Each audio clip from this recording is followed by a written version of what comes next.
That wasn't the goal. All right, ladies and gentlemen, I'm going to go ahead and call the meeting to order. We are live, so if you guys can quiet down, we certainly appreciate it. All committee members are present. That takes us to the meeting minutes of June 20th, 2023. Councilwoman Wood. I would move the minutes as written. All right, there's a motion on the floor for the discussion. Seeing and hearing none, all those in favor signify by saying aye. Aye. All those opposed, same sign. Motion carries. That takes us to public comment on agenda items. The way we run public comment and public safety, folks do have up to 3 minutes. Typically what we do is we take general public comment at the beginning if folks are not able to be with us throughout the course of the meeting. If you are intending to stay, as an example, let's say you're here for item D. If you're actually intending to stay and listen in and engage in that conversation, then we'll take your public comment at that time.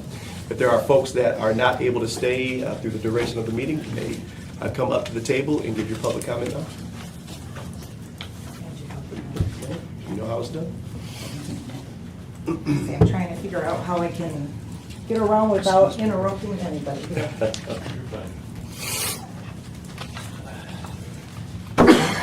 Good afternoon. My name is Elaine Wambolt, and I prepared a statement, and then I'll read it, and I'd like to have it put in public record, please. Sure.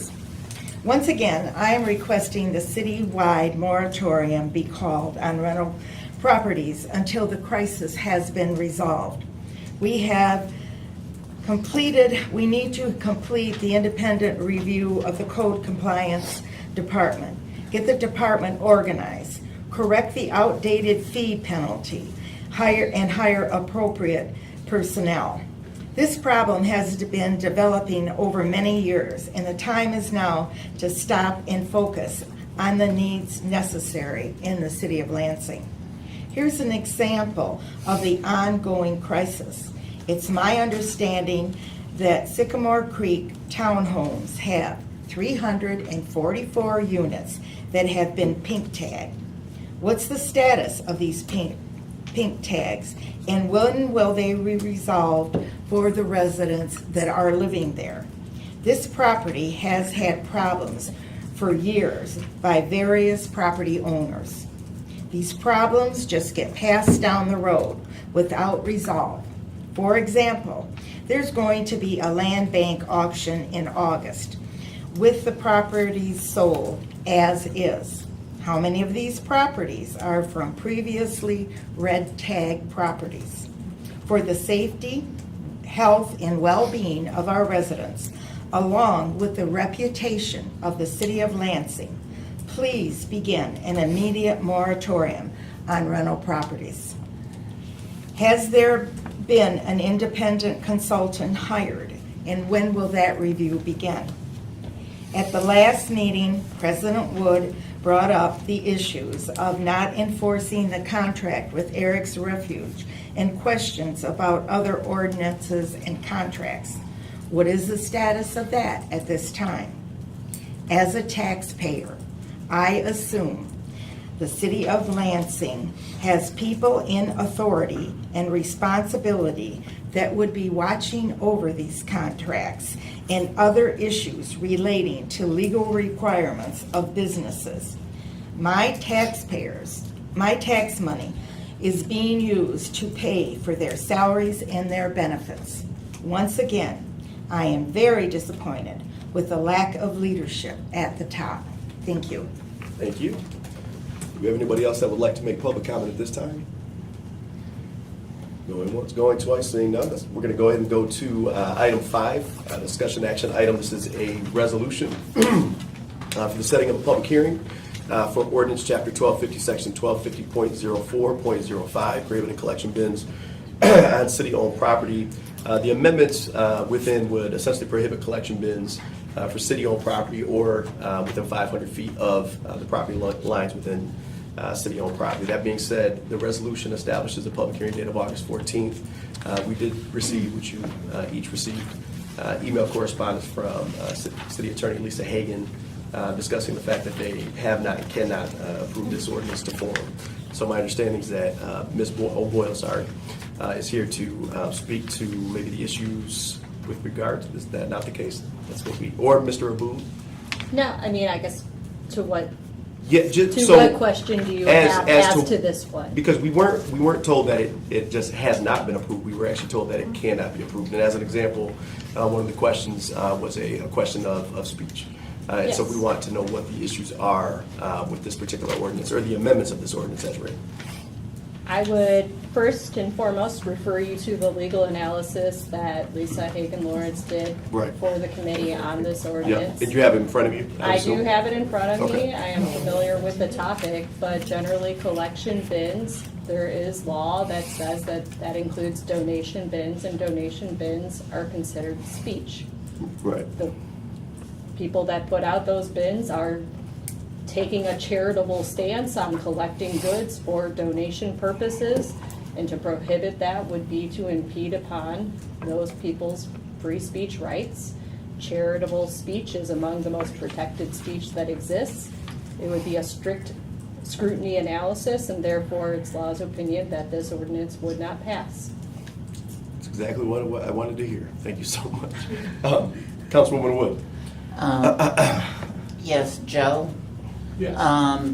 We did pass an ordinance dealing with collection bins that are licensed. So we have done something with that. This would be just adding to a particular location of where they can be. So can you explain to me what the difference is between the two?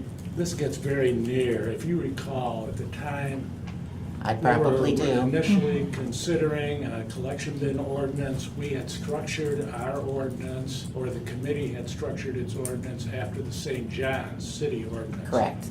St. John's City ordinance was challenged Yeah? and went to the Sixth Circuit and was deemed to be illegal. Mm-hmm. So we started from scratch. And we contacted the attorney who represented the appellees for the people that attacked the city of St. John's. And I said, is there an ordinance that would survive the scrutiny? And he said, actually, I just drafted an ordinance for Portage. And we modeled our ordinance after the Portage ordinance, and it has never been challenged, and it has been successful for the city of Lansing. This would take it back into the city of St. John's. This proposed amendment to our ordinance would take it back into the city of St. John's type of language, which would, in fact, restrict that free speech in such a way that it would be deemed to be illegal, and it would not be legally sufficient, and that's why our office can't approve it. Okay, and again, the only thing we were looking for is city property, nothing else. I understand. Okay, But the city owns a lot of property in the city. We have all the right of way. I mean, by the time you start extincting the with okay, so 500 feet. so the assumption is because of the right of way. No, No. it's a much broader analysis than that. But that was just one consideration. Okay. Then I would move to just place it on file. All right, there's a motion to place on file. In favor, signify by saying aye. Aye. Placed on file. All right, fantastic. That takes us to, discussion action item 5C. Deals with an ordinance to amend IPMC, clarify the parties responsible for prohibiting the occupancy and maintaining the vacancy of placarded equipment and structures. Of course, we had a public hearing on July 10th. We did not hear any negative input from the public. Just again, further clarifying and assisting OCA with enforcement when we talk about habitation or the allowance of occupancy of placarded structures. The other thing is we keep talking about the written aspect of permission for the work after 5 or on the weekends. That actually being codified and putting that into the ordinance language. So with that being said, this is our last look at it. Any questions or concerns before we move to the passage? All right, I need a motion. So moved. All right, there's a motion on the floor for the discussion. So you can hear none. All those in favor say aye. Aye. Those opposed, same sign. Motion carries. Sorry, folks, I'm dealing with a little bit of a virus, as you can tell. We are now at discussion action item 5D. This is the EDP fee study and code review. Of course, we have Mr. Hankwitz with us as well as Mr. Mashri. We appreciate you guys being here. Last we knew, the fee study, correct me if I'm wrong, the fee study, the RFP, we had actually awarded a contract, but you guys were taking a look at revising the RFP for the top-down analysis, correct? Can you just tell us where we're at with both of those? Yeah, and actually, I'm going to kick it over to Nicholas. You'll probably notice we played a game of musical chairs here, and we don't Right. have assigned seating, but Nicholas and I, after being on the job for 3 months and really getting immersed into the department, have determined it's in the best interest to do more of a divided conquer as opposed to us ride along all 5 of the divisions simultaneously. I'm focusing on the other 4 divisions. He's taking a very active role in supporting code and spending time in code and whatnot, and so he's going to be doing a little bit more of the speaking than I have, but I'll kick it over to you regarding the 2 studies. Yeah, excellent. Yeah, so just to clarify, the fee study was awarded to Manor Casterison. They are officially the firm that's going to take that project over. There was some additional information we requested from them that was eventually received, and we are now in the process. I actually just emailed OCA, Greg, this morning to begin creating the contract for Manor Casterison and the fee study. I will hopefully hear from him shortly. Our goal would be to get that contract going as soon as possible. We've reached out to Manor Casterison. Until I hear from Greg, we're actually hopefully going to set a kickoff meeting later this week or possibly next week. I just want to make sure that that is not an issue with OCA, especially since the contract hasn't been completed yet and or signed. So that's where we're at on that. As far as the code consultant. Let me stop you just real quick. Carol. What is the expectation in the contract for the amount of time for the fee study? Well, I don't have their proposal in front of me. I wanted to say they're at between 120 and 160 hours from start to finish. My assumption or goal would be that from the date the contract is signed, that it's no more than 60 days to completion. All right, go ahead. And hopefully sooner, but we want quality versus speed. So. Okay, fantastic. Yep. Now regarding the code consultant RFQP, that was the one that you were correct that once we received the proposals, we took a better look at it. We had a little bit more time in EDP. We felt that we could have delivered a better product, if you will, regarding the wording of the RFQP. So that has been redone. It has been looked over extremely well. We feel like we've got a great RFQP that really meets the objectives and goals of the Code Enforcement Office, and that has been sent over to purchasing. I have not heard back from Stephanie on when that will be posted to bid, but she's extremely responsive and pretty quick at it. So When did you kick it over to purchasing? I did that first thing this morning. Got it. Yep. Okay. So. Yep. All right. We have questions on these 2 items.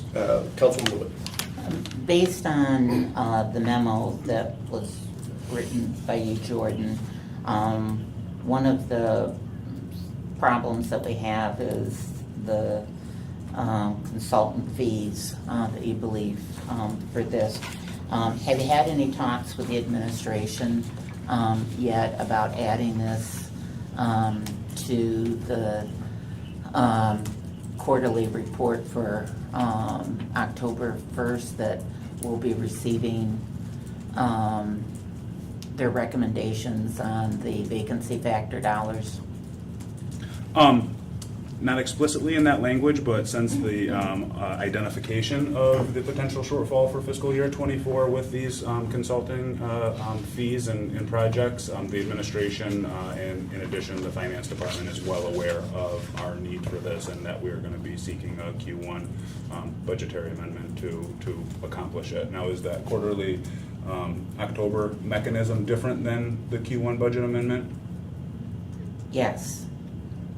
It's my understanding that the budget amendments, unless, and I can't believe that they're going to attach it to the state appropriations that we're getting, that they were making adjustments to the budget on October 1st with the vacancy factor. And so dollars that departments needed at that time would be allocated in their operating. And so this is above what was budgeted for you, because this was not contemplated when the budget was given to the council or to the mayor. Yeah, and we did have a conversation, a very extensive conversation with finance to look at our current fiscal year 24 budget and figure out where we could absorb this and where we would fall short.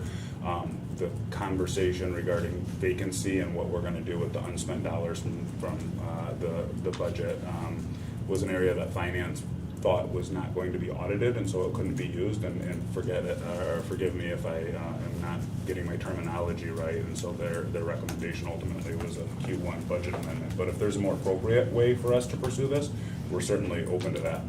No, I would assume it would be the first quarter, but again, the administration is the one that has to, council can't bring this forward. So we can just vote up or down when those budget amendments come forward. Sure. And the administration is aware of our intent as well as our request that I have made in writing and conversations that have been had as far as our intent to pursue this for the Q1 budget. Okay. And if there's anything I can do to help with the. Thank you. I'm sure there will be, and so, yeah. Let me know. Thank you. Other questions? Ryan, you got anything? No. I got a couple, since we have you at the table. If you can answer them, great. If not, that's fine. With regards to, every time you guys are here, I'm going to ask you about the 21 red tag properties that were, some 20 years.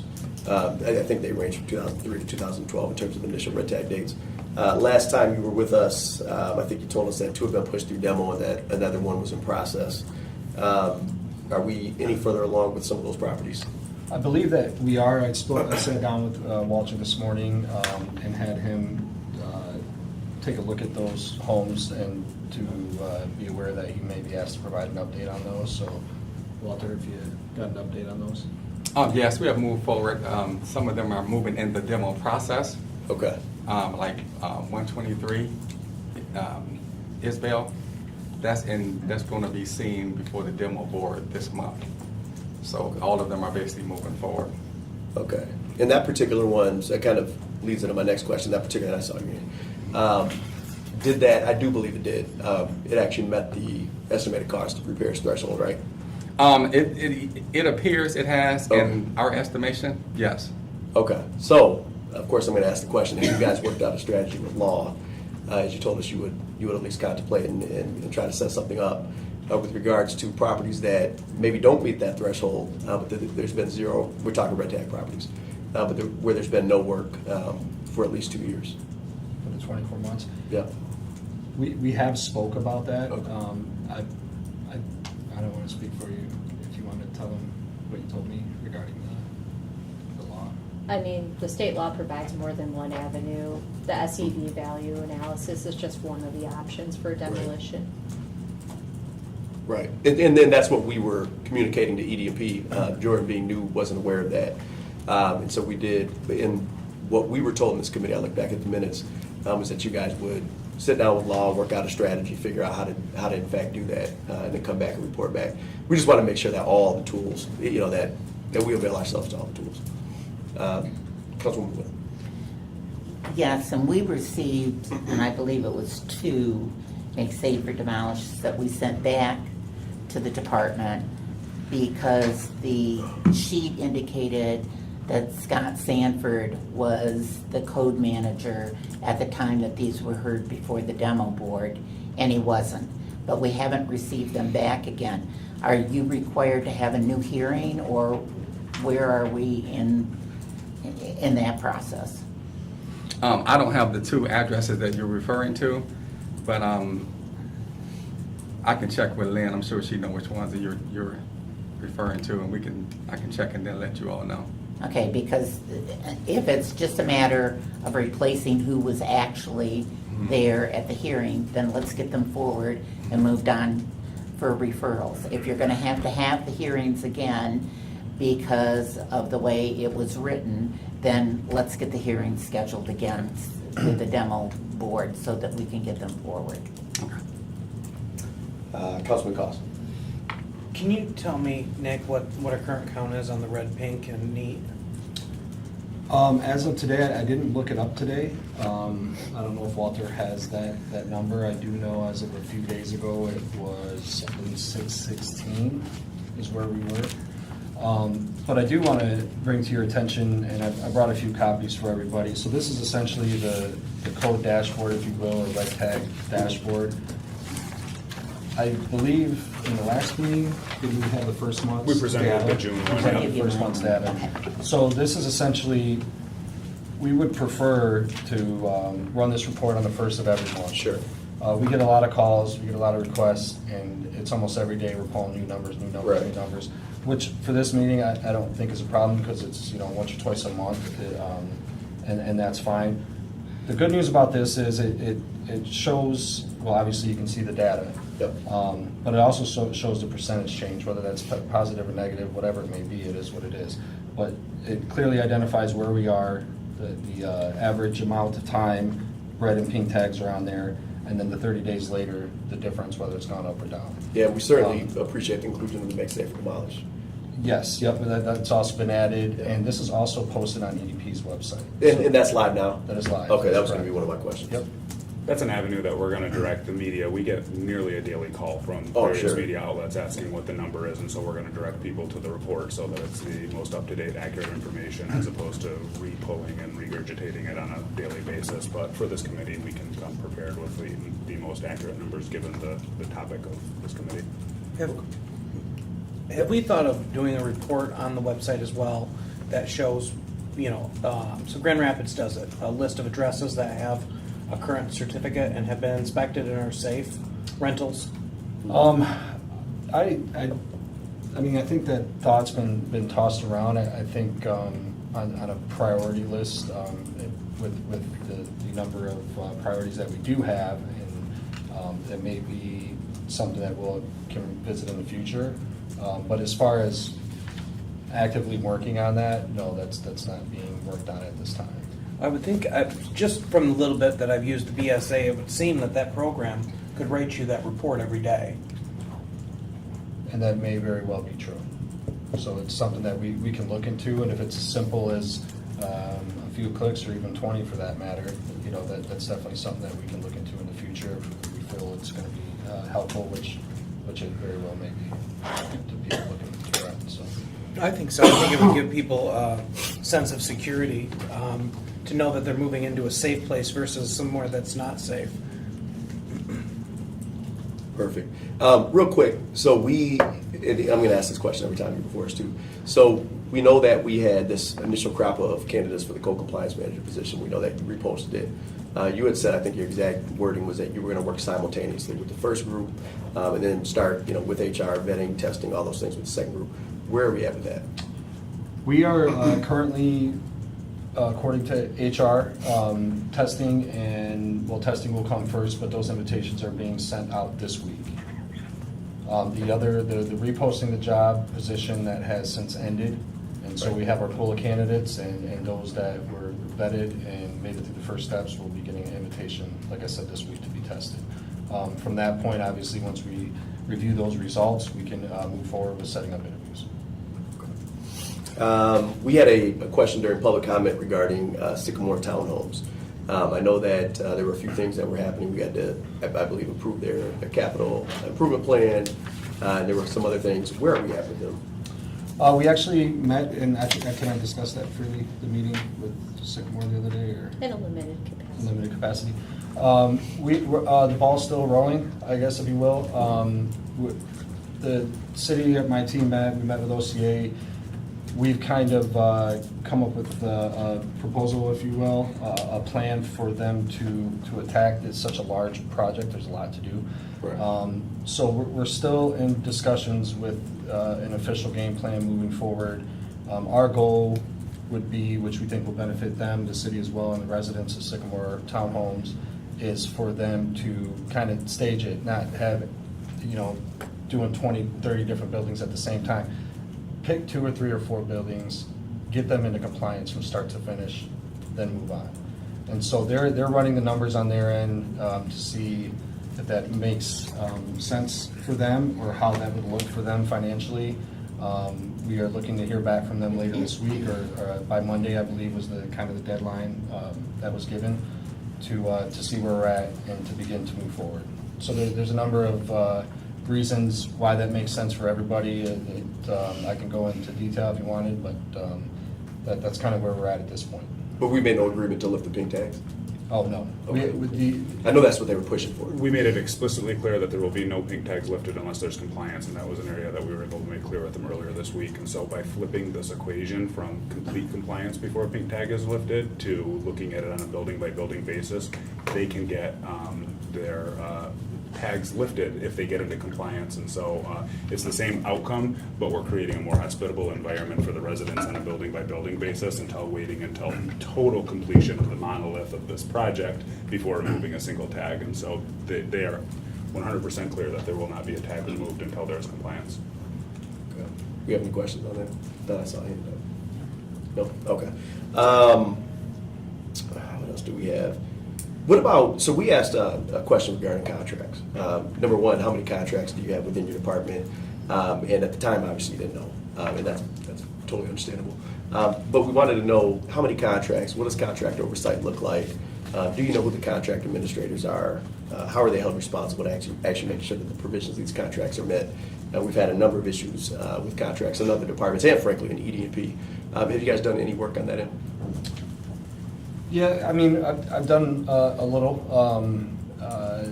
Essentially, do I have a total number of all the contracts we have between the 5 different divisions? No, I've focused more solely on the trash contracts, removal that we have, as well as the board of services that we have.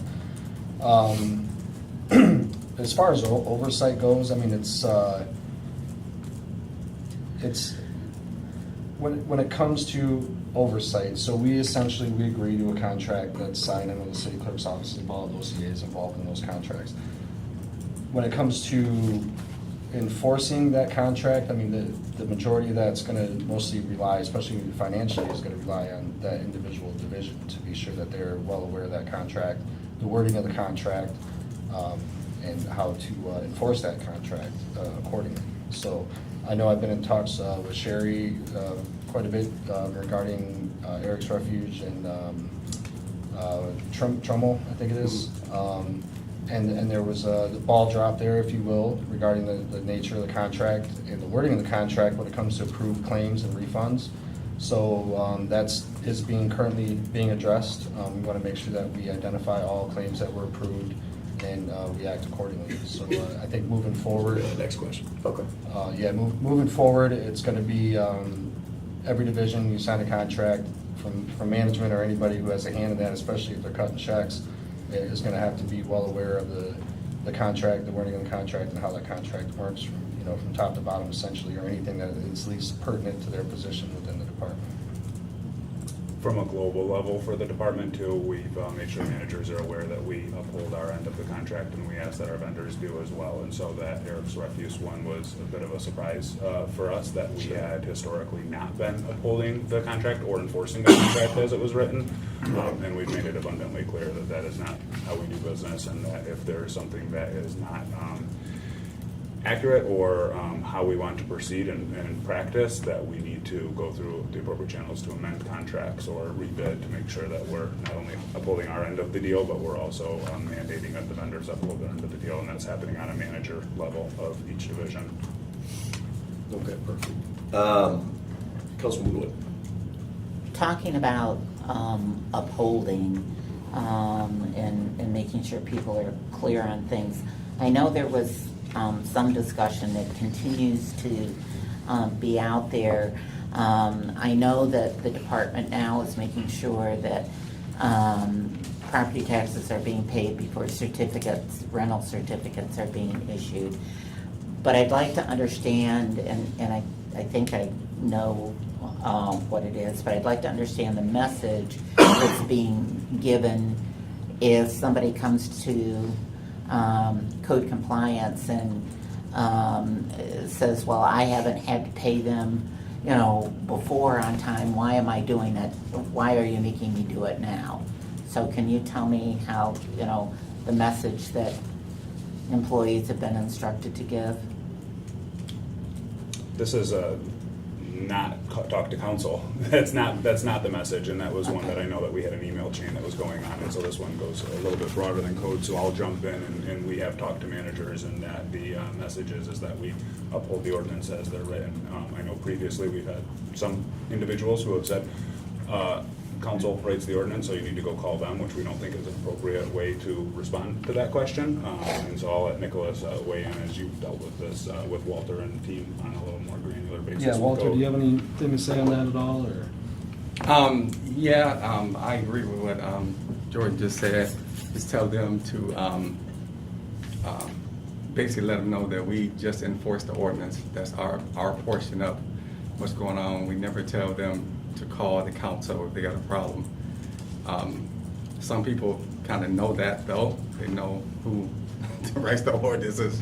So they might call you, just by the way. But yeah, we don't tell them to bypass us and call you guys. That's not the message. Because I, Did you have something to add?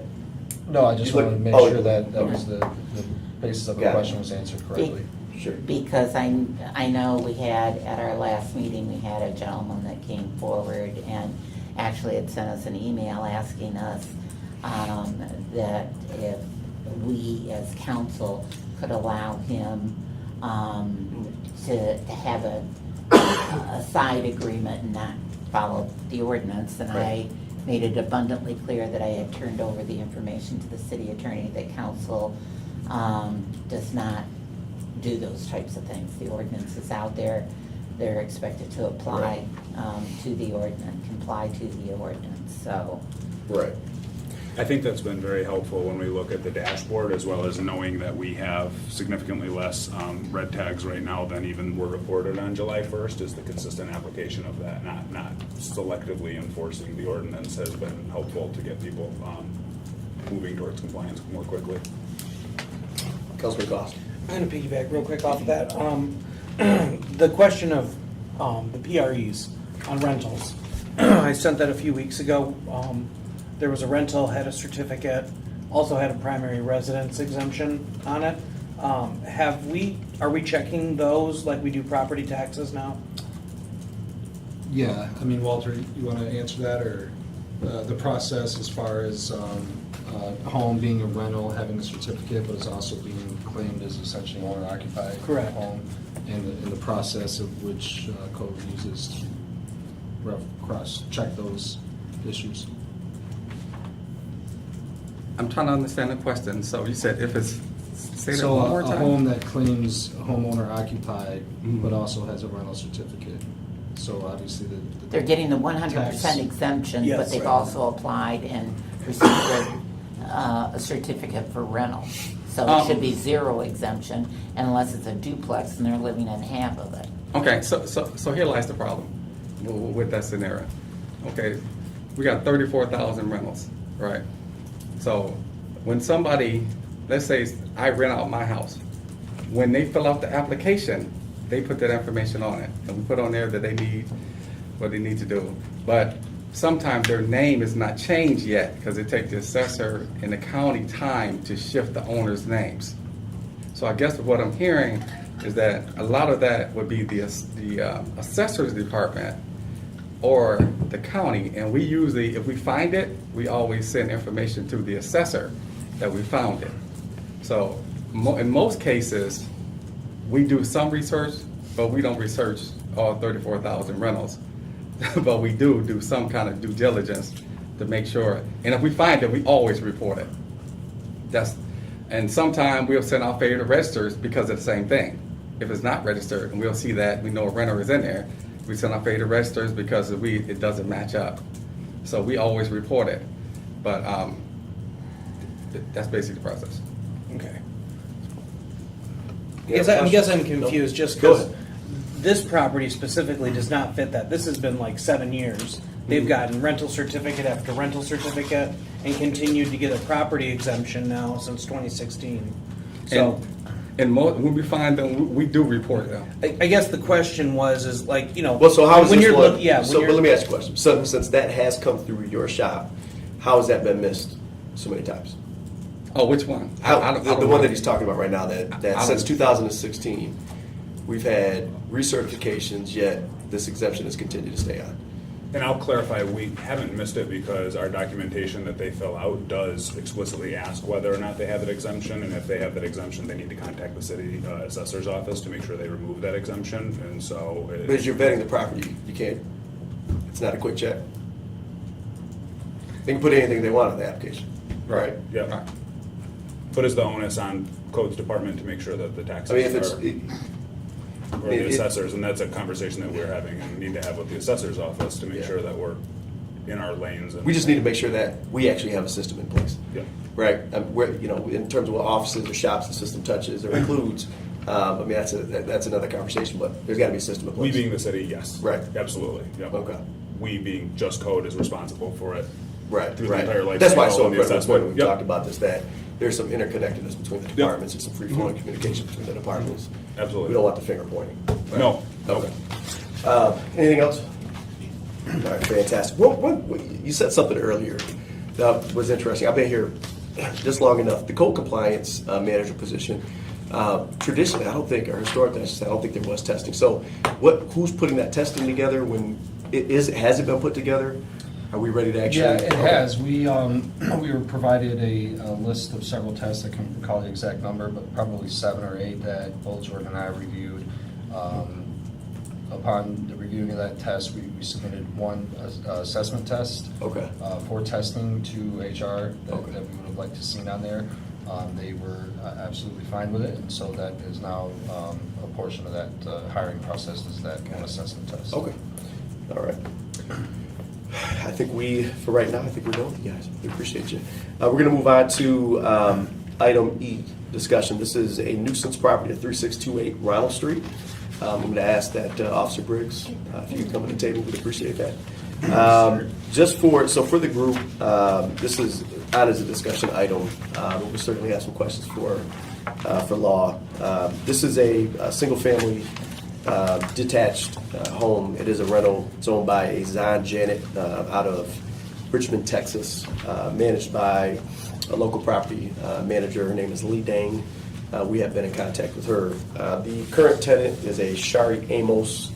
She had previously lived at 3501 Ronald. There were a number of issues at that property, public safety issues, trash and debris issues, nuisance-like issues.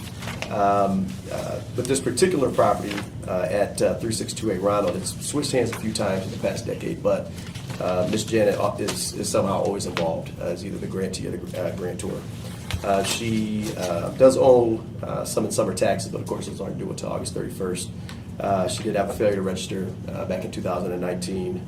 The rental certification that is currently in place is good through May 1st of 2025, and the last enforcement action was a safety enforcement action in April this year.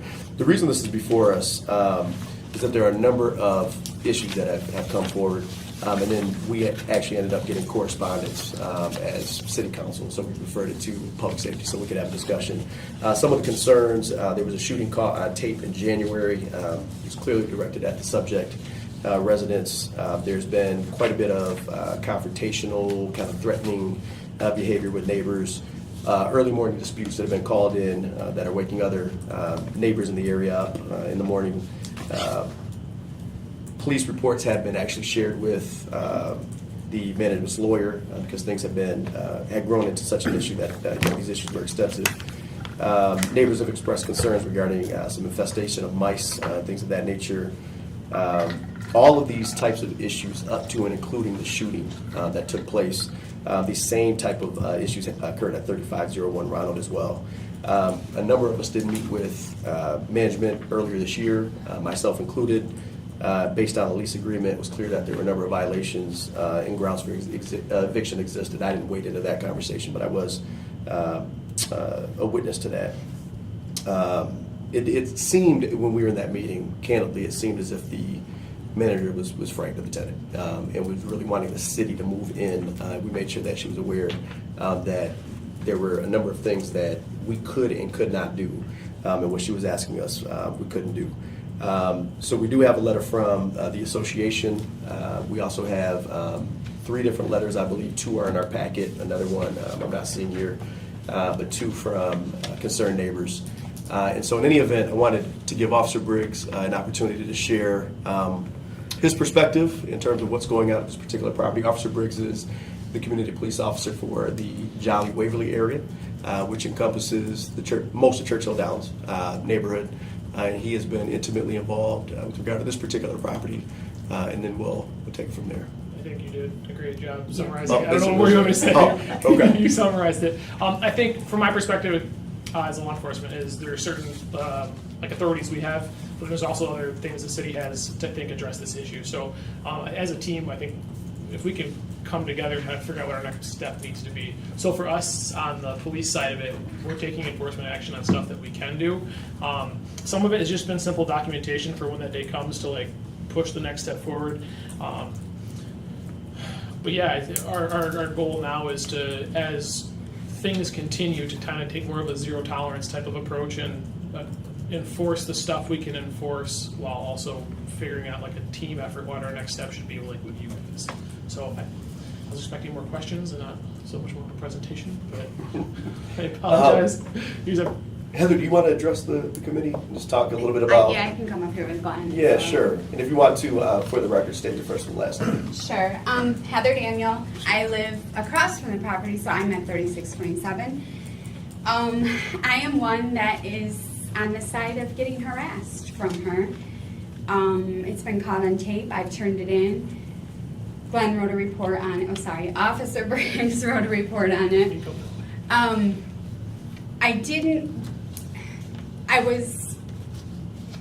didn't want to have it turned into the city attorney for the simple fact that I was told that if it was turned into the city attorney, a warrant would be issued for her arrest. I don't think that's fair. I don't know if that's accurate or not. She needs a warning. It's obvious the landlord won't do anything. I mean, I was one of the ones that met with her back in January. She's scared of her. We're all scared of her. My kids want to move. I want to move. I mean, it's... Kind of jump in a little bit. Yeah. I think some of our concern is this isn't just simple like annoyance of a neighbor. This is there's been issues of people coming and shooting the house across the street where we found bullet holes in the house. And that same woman who's the recipient of those shots fired then comes almost into her home in the doorway and is yelling at her and making kind of vague threats. So this isn't. I mean, what she's doing, there's incidents of like individual situations that it's more of like a threatening person's city ordinance violation, but the bigger picture is the company she keeps is company that brings over people who have guns and turns into these issues, and there's been other family issues. So this is mostly directed at the mother of the house, but there's been other issues where like her children have been the victims of shootings and they are associating with people who are involved in that. And so Heather, who's lived across the street for decades, 13 years. Yeah, Yes. 13 years, is now in this position where she's deciding, like, do I even want to stay in this community anymore with what's going on? And so I think our goal is, I have my lane to stay in and taking enforcement actions of like city ordinance violations and stuff like that. And I what I'd like to see happen, or what we'd like to see happen, is like just coming up with a plan of what our next step could be for when she violates a law. I will step in and I will take an enforcement action, but there's got to be like a plan with like her landlord of she clearly violated some of the terms of the conditions Right. of the lease agreement and nothing was done. So Yeah, and and we can't enforce the provisions of the lease, obviously. Right. We can't get involved in issues that are civil between neighbors. But what I'm hearing is we do have a threatening behavior type ordinance on the books. We do have things we can do when it rises to the level of a public nuisance. And I think Councilwoman Wood's been with the city and dealt with things like this longer than anybody in this room. And I did see your hand go up. Do you want to wait in? Well, I'm not sure why we don't ask the city attorney's office to have a mediation and have the landlord and the property manager and the tenant come in. And you with LPD be there and discuss those issues. And we can put together, and we've done it in the past, a letter that's signed by all that they're going to, look at abiding by the issues that are out there, and if not, then it can be designated a nuisance property and move forward with with moving forward with that, so, And I think what we tried to do earlier this year was that, because we have the unique, this unique piece where we have a CPO Right. that works the area and had been involved at some level with the property manager, and because we have an active neighborhood association, we tried to get folks together and just have a conversation. And the reason we're here is because obviously that didn't bear much fruit. Okay. I had actually told Ms. Daniel that I thought that was our next step. As a matter of fact, Jim Smirka, myself, and a number of the folks in his office have been working on a property on Miller, and kind of started out in that way. And frankly, already we're actually seeing some dividends Yeah, on that so- work. So I think that's probably what we would do. Joe, do you want to speak to that at all? I mean, what do you need from us? I can speak to it. Or Ms. Whoever, yeah. Probably best if Amanda speaks. Okay, Mrs. Upwood. I can certainly refer the request to have a meeting to Jim, that's within his discretion. Right. But it sounds to me from the information that Officer Briggs provided that this is most appropriately referred for criminal charges and handled through the court and judicial process. If the person who lives on site is actively committing crime, the judicial system is the simplest process to address those issues, as it seems demonstrated that the owner of the property is not interested in evicting the tenant, and the city has no legal authority to mandate that the tenant be evicted. We can have a meeting, but I don't know how fruitful such a meeting would be, given the circumstances. And if we're gonna prosecute, such a meeting might compromise us in being able to because we might turn into witnesses at that point. And that's the real problem. We do have a department with the city neighborhoods with Lisa Fontaine for neighborhood disputes that could step in and maybe do some of the mediating. That's the problem with getting the city attorney's office, and I'm sorry for city. That's one of the problems with getting the city attorney's office involved in neighborhood disputes, because if we later want to go into court, we may have to use outside counsel because we have been involved, then we become compromised as witnesses. Yeah, and I appreciate, I think the lease of that department, I mean, they do fantastic work. But that would be, I think, a lot like what we try to do. And I think in this case, we need the hammer. If there's prosecution, that's our office. Right. I'm sorry, Carol, thought you had a comment? I understand what they're saying, but I still believe, and we've done it in the past, and we've also moved forward with taking people to court when we've had to. And, Simtop is an example of one, but I mean, we've had these neighborhood issues before. I would like to see about setting up, because listening to Heather and her comments, I understand we have the ability to have charges and everything else, but there is a fear factor out there. So oftentimes, it's been my experience that when you get a letter or a call from the city attorney's office, it becomes more, it rises to a different level. And so I would like to see if we could get Jim to set up a meeting and notify you so that as the council member, you can be there.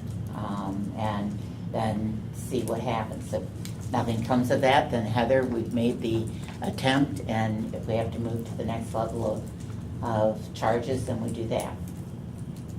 Okay. All right, that's what we'll do. I do want to Yeah. add just a point of clarification. You had indicated a concern that there would be an immediate issuance of a complaint and warrant for this individual's arrest. That's actually not the case. That isn't the case. The court rules have changed, and the default position is now appearance tickets are the default position of the court, along with an opportunity for that individual to come and apprise themselves of the court and address the issue. And bench warrants are only issued after a person fails to appear in court. Okay, well, she probably would fail to appear, I can pretty much guarantee that. And I'm not gonna lie, I'm nervous, because with my name out there, and she's already got a target on me. And she's not a friendly person, so.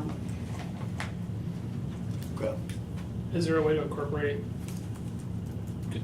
Heather's sort of like the representative of the entire. Well, and I wanted to interject and say, when you painted this picture of, Heather is to the point where Heather, after 13 years of being really a committed member of this neighborhood, she's on the executive board right now of the association, that she's ready to move. Frankly, it's the entire block's ready to move. It's not, Heather's been courageous enough to be the face of it. But when we talk about this nuisance aspect, it's everybody. It's everybody in the block. We've talked to everybody. Everybody wants to move. 30+ Yeah, residents. and that's one of the things we have to get out in front of as a city, because unfortunately, that is something that we see all across the city. We've seen it now for decades, where we're losing people we don't want to lose, right? Because we're not getting after the issues. So you heard what's going to happen. I thought that would probably be the most appropriate next step, and I agree. A lot of times that does end up being a very fruitful effort. And this particular landlord, I feel like that might be the nudge she needs to get moving on at least an eviction at this point, because everything is there for her to do that. We know that. Do you need something from like me on my end, or is this initiated by? Well, what we're going to do is we'll have the city attorney reach out. Right. So when they're setting up that meeting, I know you have all the documentation. I've seen it. And that's what They're going to he need is that. bringing Yeah. documentation. Yeah. But we'll have them actually set up the meeting and do the outreach. Okay. We appreciate you guys being here. And Heather, we're sorry that you've had to deal with this as long as you have. It's unconscionable. I am too. Okay. Thanks for being here. Takes us to item number G, or letter G, sorry. This is another discussion. I'm sorry, no. I think I skipped F. Yeah. Yes, okay, so this is street parking concerns dealing with 2813 Westchester Road. We've been in receipt of some correspondence.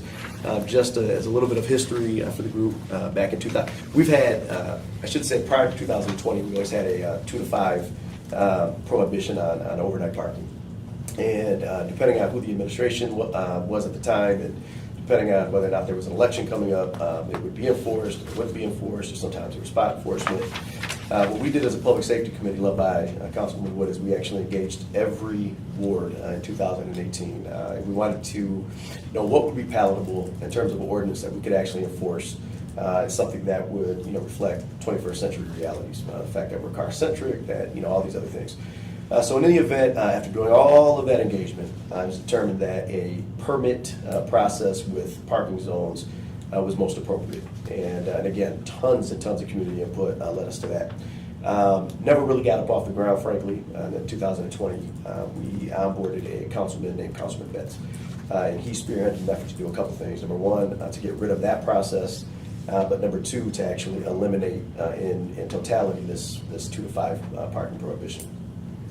And so here we are in 2023, and we're starting to get a number of folks contacting us about parking on the streets, the congestion of the parking on the streets. And because obviously, at this point, we can enforce certain traffic control orders, things like parking too close to fire hydrants. But there really isn't, or cars being out on the street for more than 48 hours without moving. But without that 2 to 5 piece, it is really difficult to get a handle on the congestion. So in any event, we got some correspondence from some folks over on Westchester Road. And I believe Councilwoman Wood asked that this be placed on the agenda. So I don't know if you want to lead in to public comment, or if there was anything you wanted to add. No, I just think, the neighbors had Sure. reached out, and I gave them all the backup information, the ordinances, what we had available, and asked that we put it on the agenda so we can have some discussion. I know Liz will want to speak. Yep. Yeah, absolutely. Liz, please come up. And you can pull a chair up. Yeah, you don't have to stand up. I'm sorry. I'm not being a very I good won't take host. a long time. First of all, Elizabeth Boyd, I live at 3035 Westchester. I have lived in this town my entire life, except for the 7 years I lived in an apartment in East Lansing.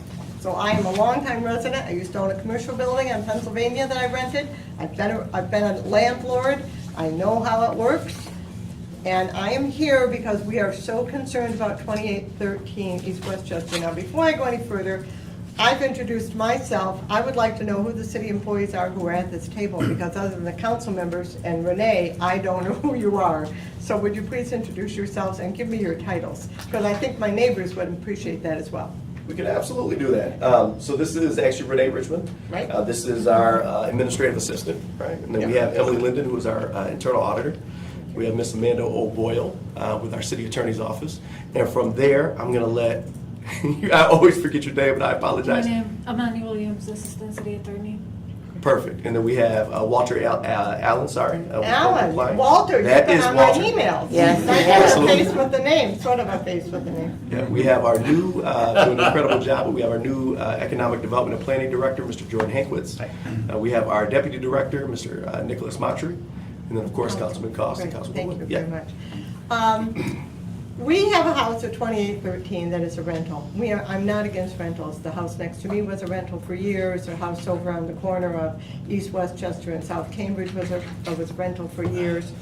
I could see the occasion when I might want to rent my home. So I'm not against renters. But 2813 has become a rental home. That's not the issue. The issue is the state of that home. And we are working with code enforcement. We're working with Walter Allen's office. I've copied Councilwoman Woods, and I want to thank you for putting this on the agenda, by the way. I went by that house this afternoon, and there are 7 cars there. There is a camper that is wired to the house. People are using that camper. There is, of the 7 vehicles, 2 are on the street, 1 is in the garage. 4 are in the driveway, including a truck that came on a flatbed. We're not sure if it works or not. And this trailer that exceeds your code. And the code enforcement people are working on some of those issues. But the issue that I am here about today is street parking, because your hands are tied on a lot of things. And we're working through the system, though I am to tell you, we will not tolerate that home. We don't want it to become like the house over on Ronald Street. You know, my heart goes out to these people who live there. So when this became a problem, and there were 2 cars there today, but there have been up to 4 or 5 cars on the street, and it came to my attention that the long-time ordinance that I grew up with, overnight parking between 2 and 5, is gone. And I was stunned. I am like, why would the city council do that? I trust and respect that you were probably trying to address a problem. I get it. But I think you can look at what has happened and see that it is a failed experiment. And I think you need to go back, and I am requesting that you go back and change the ordinance and put a restriction on overnight parking on streets. Now, I will tell you this, in my course of just general conversation that I was coming down here, and I hadn't been to city council in forever, I can't tell you the number of people who are saying, we have the same problem. One of my neighbors is here to tell you about her neighborhood, right around the corner from us. Somebody who lives on Smith. She's lived there for, 35 years probably. People across the street park their big truck and their trailer on the street 24/7. If somebody comes to her house, they can't park in front of her house because that truck is there. There's a black Mercedes at Barnes and Washington that has been there on infinitum. I understand that there's a house over in Colonial Village that's a rental, and I think Councilwoman Woods is aware of it, where there are students renting there and cars parked 24/7 in the cul-de-sac, and people neighbors can't use the space. So I think that the council needs to, this is the one thing as a neighborhood that we can do immediately, is ask that that ordinance be changed. And I am respectfully asking that it be changed sooner rather than later. Thank you very much. Thank you. We have anybody else that wants to speak to this? Come on up. First and last name for the record. Bill Harrison, 2832 East Westchester, and for the record, the property is 2813 East Westchester. I support what Liz just asked for. I also would like to pursue the petition to change the parking in our neighborhood, or at least on our street. I know I can get all members except for the people in 2813 to support and sign a petition to remove parking on both sides of East Westchester. And we might probably pursue it for the entire part of the Cambridge Downs subdivision. I recognize many of the names of the city employees here. I've dealt with them individually. I would suggest that it might be time to revisit the ordinances that apply to code enforcement and clarify what code enforcement can and is able to enforce. The information they provide on their website suggests that there's an expeditious process. Doesn't mention anything about a court proceeding. The city has the ability to do abatements. Doesn't talk about fines. It talks about abatements like hiring contractors to move inoperable vehicles. And in our case, that greater than 25-foot monstrosity that sits in the driveway of 2813 has been the subject of great pain in the neighborhood since May 9th of 2023 when the Clampetts moved in. We had good response from the LPD. Sergeant Hahn and Captain Deal have been very supportive. They've been doing vigilance. They got the RV camper, which the owner has suggested to me as part of his business. He uses it, I call it a trailer because he has a compartment in the back of it for his 3 motorcycles. And he says he takes those to shows and makes some kind of a living, some kind of revenue from showing his motorcycles at these shows. So the trailer is really a part of his business, for whatever that's worth. But the ordinance says nothing over 25 feet can be in the front yard. It has to be in the side yard or the backyard on papers. On paper. Yep. So that's been my first conversation or interaction with code enforcement was with Mr. Allen. I left a message. He replied to the message, basically told me that there was no way that the officers could come on the violating property and check out the operability of a vehicle. I read inoperable vehicles as, according to the information on code enforcement's website, to be licensed, insured, ability to run on its own power, to move down the street. It says to operate safely on the street. If the code enforcement people can't come on the property, ask the owners to run the car, move it, examine the license plate to make sure it's up to date, and see the insurance certificate. How are you gonna enforce that ordinance? I won't drag into any more detail, but most of this is a matter of record. I've got documentation, email copies that go back to May the 11th. In fairness to code enforcement, I was spending an awful lot of time trying to get clear on how the ordinances were going to be enforced. The way I was reading them, they couldn't be. I wasted probably a month trying to get city officials to explain to me how they would enforce. I finally gave up when nobody wanted to answer those questions and filed a formal complaint. And that's when things started moving. I give Susan Statuiak. How do you say it? Statuiak. A lot of credit. Once she got it, she started moving forward within the limits. Again, the limits don't talk about the court having to be involved. They do suggest, and maybe it's just my optimistic reading, but they do suggest an expeditious process, and it hasn't been. Thank you. Thank you. Thank you. Yeah, and speaking to Susan Statuiak, she wrote a zoning letter on June 23rd. There's a compliance date on July 7th. Obviously, the date is July 18th. I don't know where we're at with that. I did see your hand go up. We're Mr. nowhere with that. Yeah. Well, I'm talking about the actual enforcement of, right? The final. Yes, go I'm ahead. sorry, final notice went out today. Today? Yes, and then for the previous issues, as well as an initial notice for motorcycles being parked in the yard. Okay. And then with regard to the final notice, what kind of timeline is baked within it?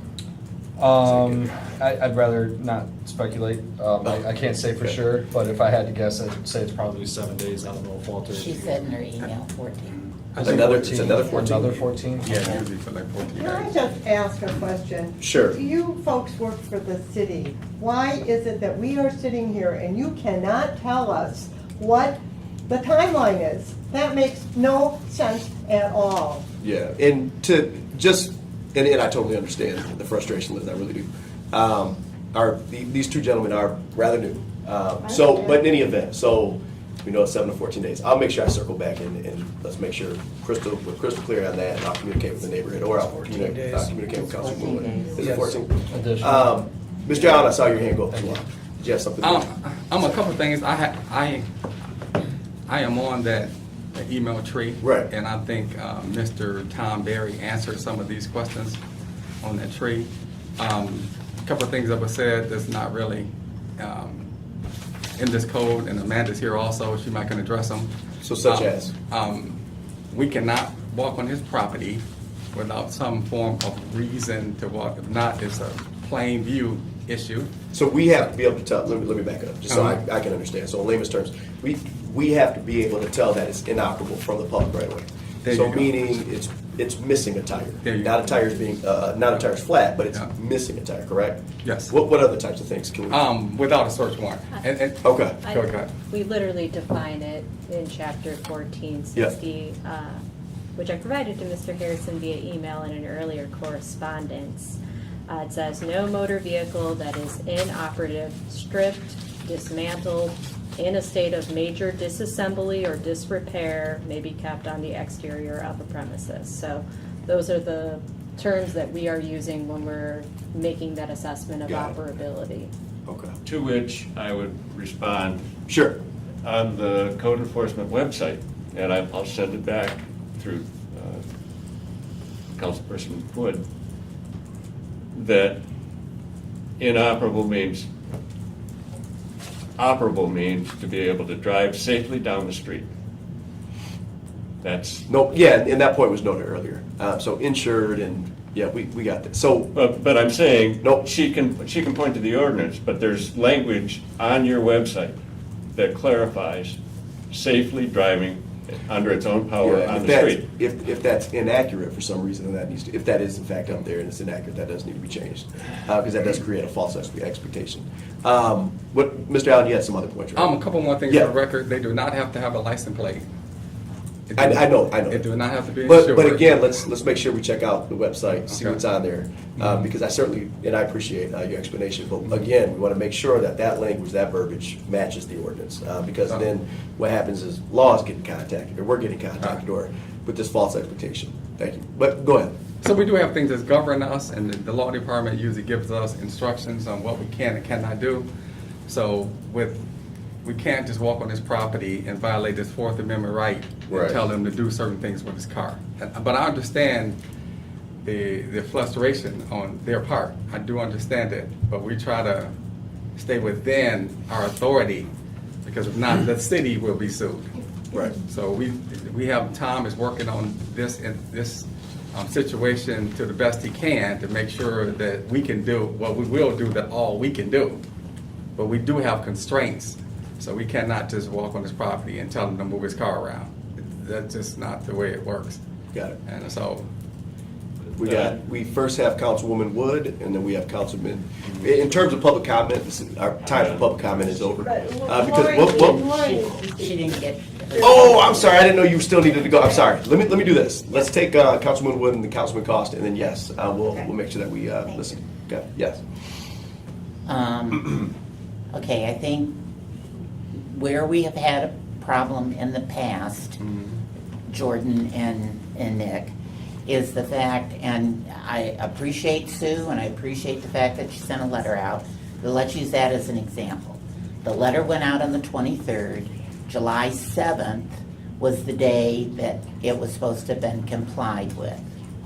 We are now to the 18th, and if it hadn't been for the fact that Liz sent an email asking where things were, then there wouldn't have been an issue of the final letter having gone out.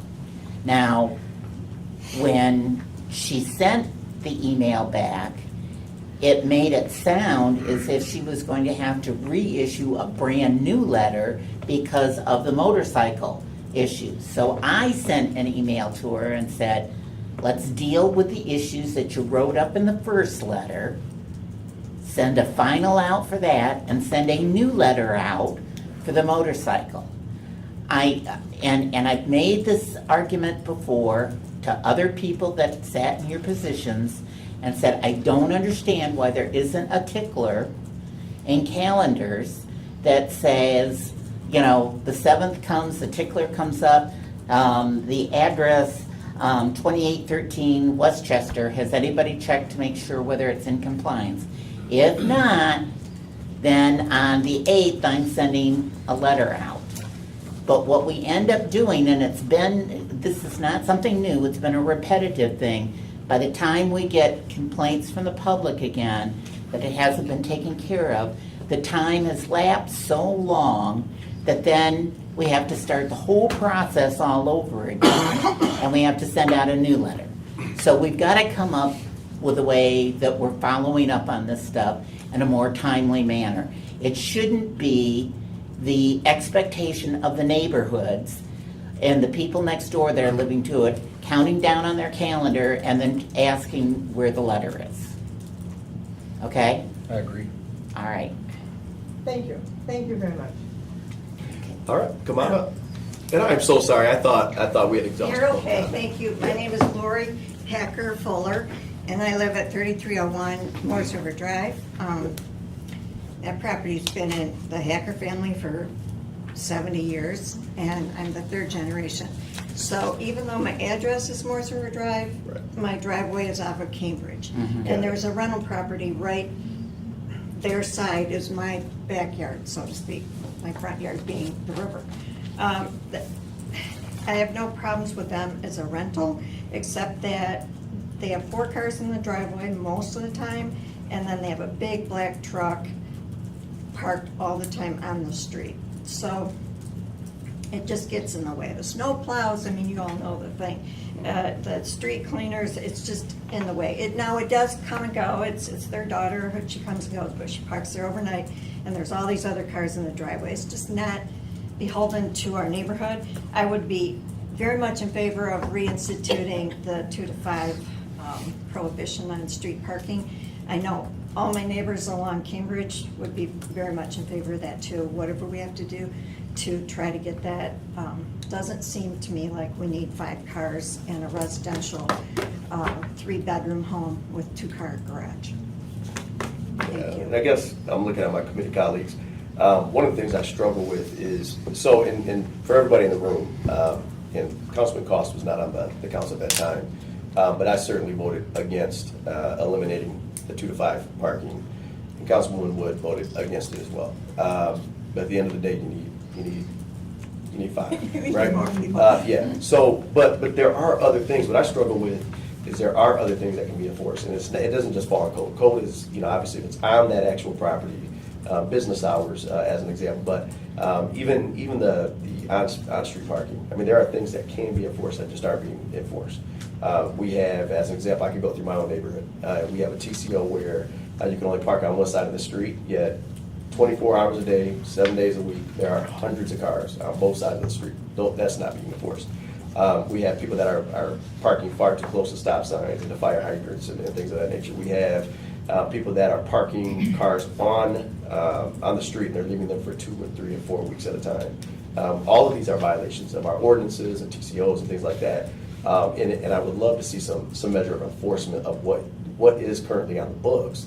There are occupation pieces, urban camping pieces that I've heard here. There's a lot of tools that clearly aren't being leveraged in this case, in other similar cases.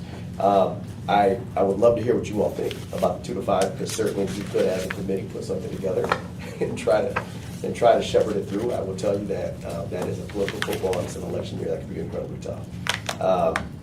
But when I get back to it, I mean, we know that parking enforcement is housed within ED&P.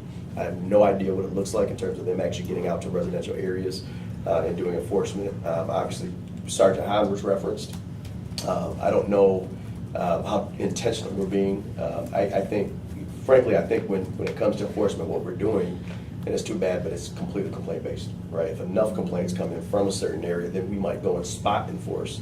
But there really is no system to get out, and part of it is personnel, number of personnel, things of that nature.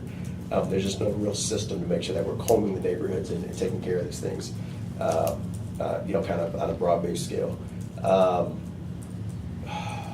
Yeah, so I got a lot of thoughts. First, Councilman Cost, go ahead. So, at least in the first ward, Right. When I got into office, I worked with every neighborhood. We had these issues with street parking, and I think it's a complicated system to start with, which is an issue. You've got me, the reporter for the neighborhood, reporting X car that's been there for 2 months Sure. with flat tires. Parking has to go out and verify that, and then LPD, Sergeant Hahn would send someone out to put the placard, I think it's neon green. So it essentially is a long, drawn-out process that maybe that could be looked into to really narrow down, like, the biggest problem we have, especially in the first ward with narrow streets, is parking on both sides. But we also have parking issues with not enough available parking, and how do we handle those on the weekends? Because LPD is understaffed as well. So trying, they're basically just kind of putting out a fire to run to the next fire. But the other part of this is how many cars in total? Well, are we it depends talking on the here? day. Now, today there were 2 on the street in front of that house, but I have gone by that house in the morning and there have been like up to 5 cars on the street. And I realize we're talking here about. In the driveway, No, like, on in the the property. street. Today Yeah. there were 7 cars on the property, 2 in the street. Okay, that's what I needed to know. But there have been 5 on the street. Yeah. At some point. So my point is Yes, go that zoning, because I've had to deal with this myself, zoning has a limit on how many cars one property can have parked on it. That includes RVs, that includes As long as they're legally motorcycles. parked, you can have 4 or the number of licensed drivers. And can I just add- No, not right now. Hold on one second. Yeah, with all due respect, we're trying to engage the committee work. The thing is, even with the 5 or the 6 or the 7, they might be legally parked on the street, period. If there is no parking sign, if they're not, again, within however much distance from, or if they have moved within the last 24 to 48 hours, that's the question, right? But if we're actually enforcing what's on the books, this congestion at this level is probably not And I happening. wonder- There was also, it was also mentioned that we do have, and I'll be honest with you, I have not seen a lot of successful petitions, but we do have a process for somebody to actually go out, get a petition signed by a certain percentage, have a study done. If the study shows that there's a need for traffic control, which could be, no parking on either side, then they have to go back through, get another petition signed, and then they can actually effectuate that. So there's processes in place. What we're being asked as a committee specifically is to explore. There's a whole lot on the administrative side of things that need to happen. There's a lot of tools. I don't know why they're not being utilized. I don't know why the appropriate systems aren't in place. There's a lot of, I think, communication coordination that needs to occur interdepartmentally. But what we're being asked is to explore 2 to 5 ordinance. And that's what we need to be discussing. Councilwoman Wood. Okay, this is my recommendation. Okay. Okay. My recommendation is at either our next committee meeting or the one following that we have in Sergeant Hahn, we have in whoever you have in ED&P that's for traffic enforcement, and we have a conversation with them first on what that is. I think the thing is Liz and neighbors, I would love to be able to say I would muster up and try to, for the next 168 days, persuade my colleagues to pass an ordinance, but if it's not enforced, Right, doesn't matter. then it, gives you a false sense of something that's moving forward. So I think, first of all, Yeah. as you indicated, that we do have some tools out there. Let's take a look at what those are and how those are being utilized. I don't think that it hurts to continue to have the discussion, are there certain areas of the city, and I do know that, especially for the east side, there are issues with limited parking and things like that, and that's why Councilmember Betts pushed to have that taken away, period. So maybe we come up with an ordinance that, each section of the city can petition to have permits in their neighborhood or whatever. But I mean, I think in order to understand where and how we can move forward, we need to start back with the basics, and that's having some of these people in to talk about enforcement. Okay, and you and I can coordinate that, okay, because I got a couple of other ideas in terms of that should probably. Okay. So we'll coordinate that. Can I add one comment? At the end, hold on one second, because we are now getting I notifications know. that security has to get out of here, so we got to be a little more efficient. But I'll circle back, okay, at the end. We'll make sure that happens, and we'll be in communication prior to that to make sure it's a fruitful conversation. That being said, we're going to move real quickly to, this is item G, discussion City of Lansing Property Maintenance Code 106.6. Precipitating this, let me see if I can bring up my notes. It's a long-term issue in Lyons where there's copious amounts of trash and difficulty abating. Code officer wanted to discuss City of Lansing Property Maintenance Code 106.6, specifically the following language. If the owner or party in interest whose name appears on city's real property tax assessment records fails or neglects to comply with a notice or appeal determination, the city may enter the property and take all necessary actions to cause the abatement of the nuisance, including the incurring of costs. However, the subject officer that was engaged in some email communication with Mr. Ryan Cost wanted to know what was meant by taking all necessary actions to cause the abatement of the nuisance, because the law office is telling them that they may not take all necessary actions, which makes them wonder why we have something as important as this written in the ordinance if it is of no use to us. Along with many other things written in ordinance on paper that the law office does not agree with or allow, which gives us major setbacks, which then we are blamed for. There seems to be a major disconnect, which is why I am needing to know what that means specifically. Mr. Cost, before we turn it over, did you want to add anything with regards to this, since you were actually engaging this particular code officer? I think we're just headed towards getting some clarification on Right. on this and what that is meant by. I guess I'd like to know what the broader question is of what legal doesn't find to be able to be enforceable. As in the context of what this sentence is within the ordinance? Is that what you're asking? I'm asking. He said that there's a bunch of things that aren't enforceable. So I'm just curious. I mean, we're talking about housing So here. the What is first it? question is, the ordinance reads, the city may enter the property and take all necessary actions to cause the abatement of the nuisance, including the incurring of costs. However, this particular code officer quote says, I need to know what that means, because the law office is telling us that we may not take all necessary actions, which makes me wonder why. Okay, so what does that mean? That the city may enter the property and take all necessary actions to cause the abatement of the nuisance, including the incurring of costs?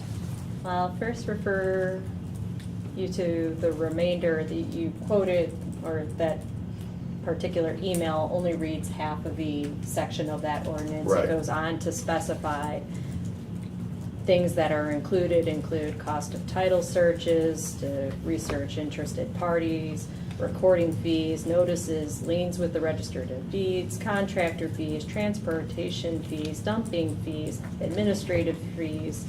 So those are the types of things that are included of abatement activities and things that we can incur as a city when we're doing abatement of trash and grass, which is what this particular section is discussing.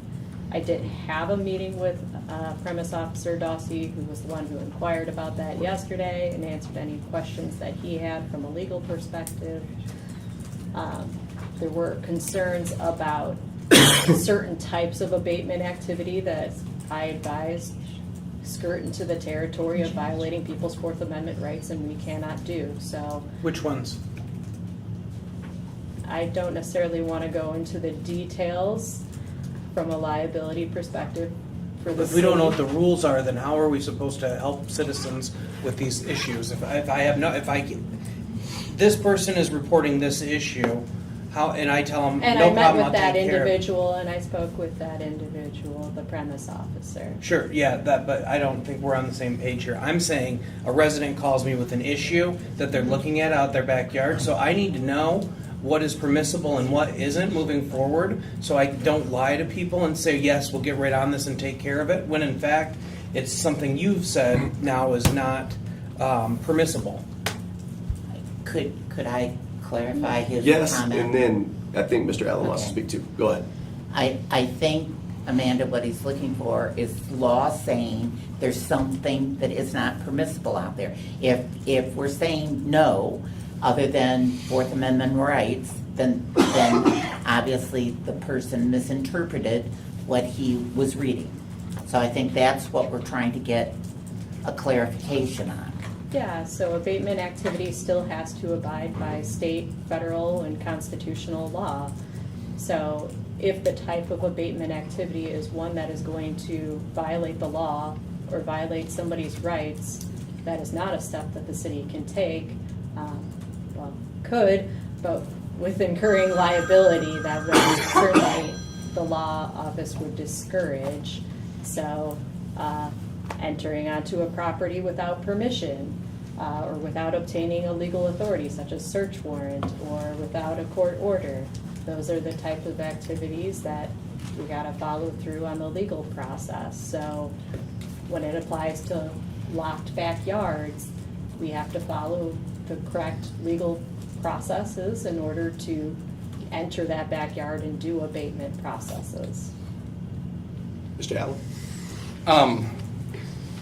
So just to paint another picture, it's certain rules or certain policies that we have to follow in code compliance. We want to make sure that we don't get sued personally and the city doesn't get sued. Right. So Mr. Bryce was instructed to not do something. So I talked to him personally. He didn't understand the process, how things work. So I explained of how we create these certain policies and the way the ordinances are written and what our part of the scenario is. Our part is to enforce the code. We don't write them. We don't interpret them. That's why we seek the law department's counsel. So in essence, it's about cutting a lock on a fence or going in the backyard to remediate the violations, right? That used to happen in code compliance. So since I have been doing this, I said no of cutting the locks, no of removing fences, none of that stuff without a search warrant. So he didn't understand the process, young 20-some-year-old young man learning the process. He understood that he made a mistake by sending the email. We talked, everything is fine. We talked to the law department, he understands how this works. We have certain rules and regulations we have to follow. And so we are on the same page of what that is.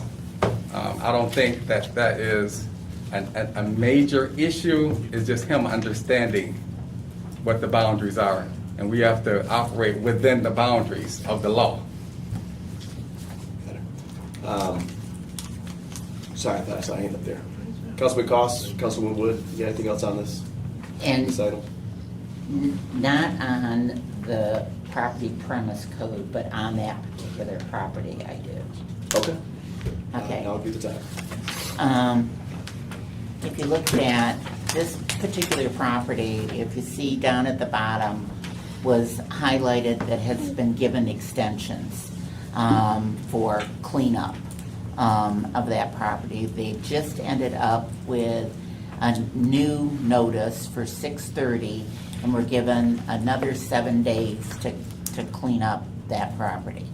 I believe, based on the address of the joint owner on this. This is Mark Smith and his brother Stephen, who lives at what his father's address was on McPherson.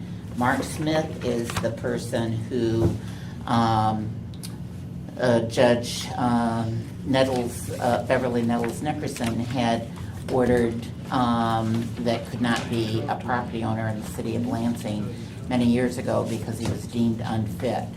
The reason I'm bringing that to your attention is because I looked at the back end for notes that were written. Have you read that note? I have. You know I'm not happy. What's that? You know I'm not happy. I'm not either. This is something that I actually spoke to Walter about. There was also another note in there. Clearly there is room for improvement regarding training, communication with the public. It's something that will be addressed immediately. Okay. But yes, I'm thankful yet disappointed it's been brought to our attention, but it's something that needed to be brought to our attention, and I was made aware of this approximately 12 minutes before heading over here. Yes, because So, I did had a not- conversation with Mark, so. I did, yep, and I haven't even had a chance to speak to Jordan about it yet, so. 0 minutes. That's, Is that yeah, how well, long I've had it? 0 minutes. so Yeah, there this we has go. been submitted, so I'll just read it as public record. It says, "We are under new management, and this property reached them. I no longer have a choice. The property needs to be cleaned, or the contractors will have to do so. Too many complaints coming into higher-ups." So I haven't had a chance to speak with the premise officer that wrote that. I mean, we can speculate, we all may have our own perception of what exactly that means. I mean, for us, obviously, it will be extremely important to get his thoughts behind those comments and, any possible further investigation into other possible comments or situations that may be similar to this. Would need to be completed, and that issue needs to be addressed, absolutely. All right. But I think my other issue on this is that particular property, if you go back and look at how many times they've been in violation and how we have given them extended amounts of time to clean up. The idea that we would give them an additional 7 days after these other two, incidences where they were given months, not 7 days, months to clean up, I don't think was appropriate. Yeah, we have to be able to look at, back at what their prior issues were, so.